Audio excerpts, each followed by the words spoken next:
Medical disclaimer. This video is for informational purposes. It does not replace the medical advice of a trained doctor. Seek medical advice before beginning any treatment plan. Hey, welcome back to Mike's Diabetes Room. Well, we tried a new dosing today. My blood sugars went high, they didn't go as high. Right now, I'm at 21.1. Oh well. We'll continue. We'll find the solution to this. Now, I want to take you back. This is where all the 70s shows started waving visions to 1977. I was just diagnosed with diabetes. Besides hearing the stories, oh, you're going to lose your leg. You're going to lose your sight. You know, it was all these terrible things. The one thing, it was, you're never going to get life insurance. You can't be an airplane pilot and police officers. In Canada, currently you can't be a member of the armed forces. So we deal with things and we move on. But the biggest thing that always was still, even though diabetes was under control, there still wasn't what we call tight control. And, you know, if you were sort of under 12, oh, well, you're under 12, okay. But you were never really pressed. As long as you weren't showing ketones, people were sort of happy. What I learned back then was, oh well, you're going to have a shortened life. And my response was, well, I can skip school then. Oh no, you can't cut school. But just so you know, you will have a shortened life. You know, it's sort of said in the same frame as people, medical people saying, oh, well, we can't cut your toenail. It may just be hanging off. Well, you know, you are a diabetic. And I'm thinking, yeah, so I'm a diabetic. I'm not asking for a full manicure, just this one piece that's holding on the nail. Oh no, you know you are a diabetic. No, I just deal with it every single day of my life. Sorry, it's a little touchy subject. But look at where we are now. If you constant fighting the dragon, being like I believe it's St. George, who was fighting the dragon all the time, you can learn how to live a long and prosperous life. Nowadays, there's people out there, you wouldn't even know we're diabetic unless they told you. For example, the youngest Jonas Brothers. It's not Joe,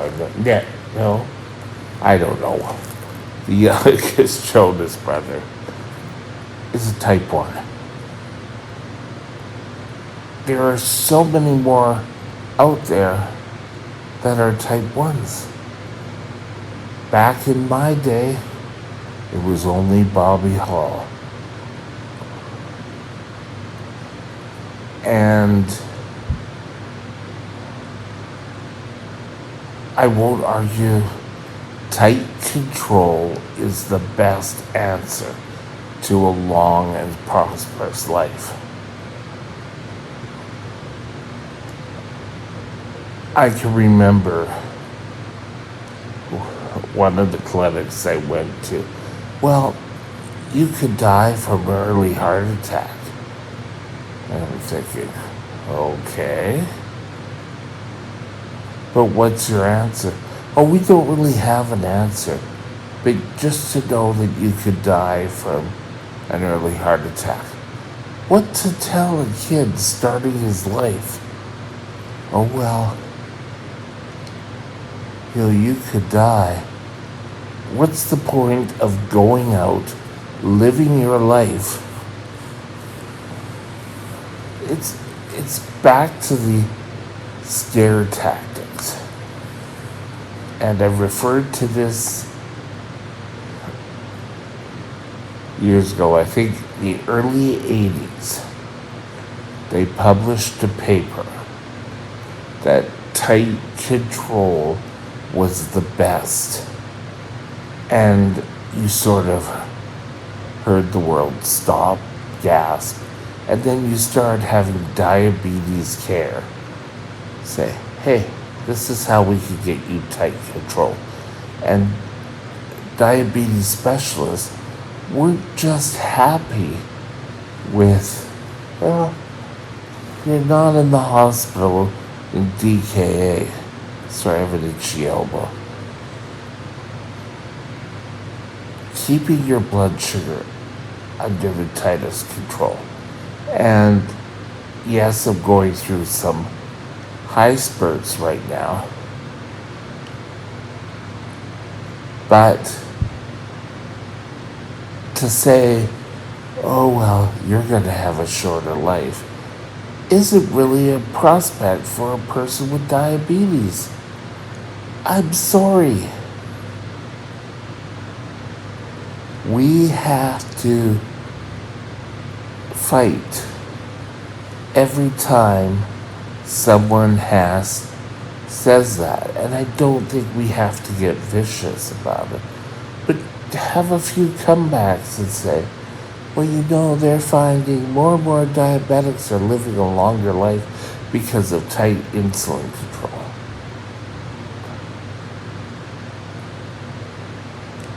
What really sort of annoyed me is that when at work, you had to set a time frame that worked for everyone else. And if you needed a food break, oh no, you haven't been here 2 hours. After 2 hours, you get a break.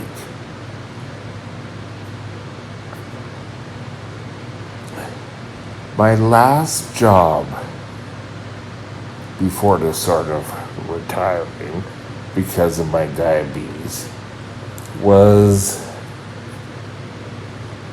in the food service industry, in a grocery store. And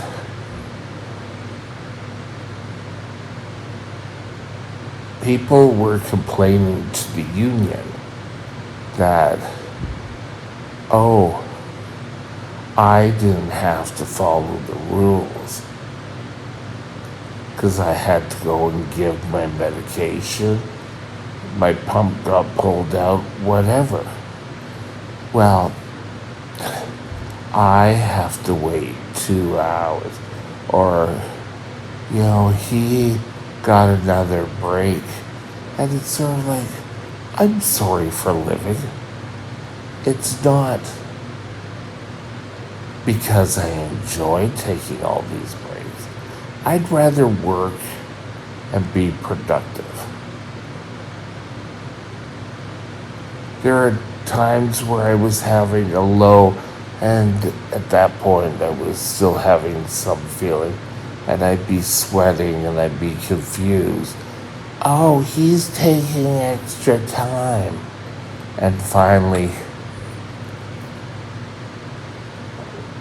my superior had to go and talk to them all and say, he's not doing it because he just wants the extra time off. He needs the extra time to be able to come down and work. They were just using it as an excuse. So what doesn't really have anything to do with shortened life. But people constantly are, oh well, I don't get an extra time just because he decides to take medication. Well, he needs the medication in order to live, and in order to live a strong, productive life. Wake up and smell the coffee, people.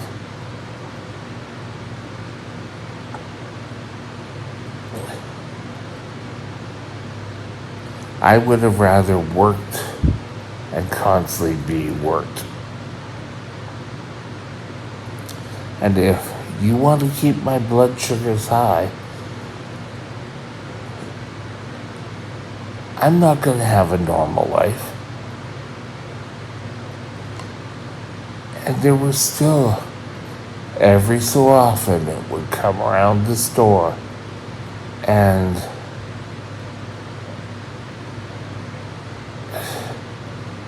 people,